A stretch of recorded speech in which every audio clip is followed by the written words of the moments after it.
প্রত্যেকের একটা সমস্যা দিদি, বাড়িতে ভীষণভাবে শত্রু, বাড়িতে ভীষণভাবে নেগেটিভ এনার্জি কাজ করছে।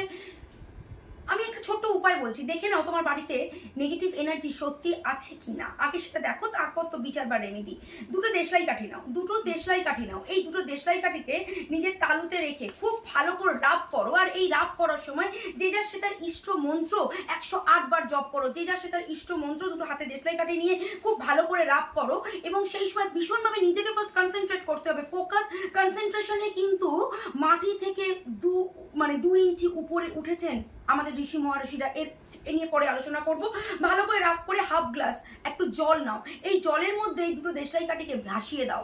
যদি দেখো দেশলাই কাঠিগুলো ভাসতে ভাসতে ক্রস হয়ে আছে, তাহলে বুঝবে অবশ্যই পাবে তোমার বাড়িতে জাদু টোনা বা কোনো নেগেটিভ এনার্জি অবশ্যই আছে।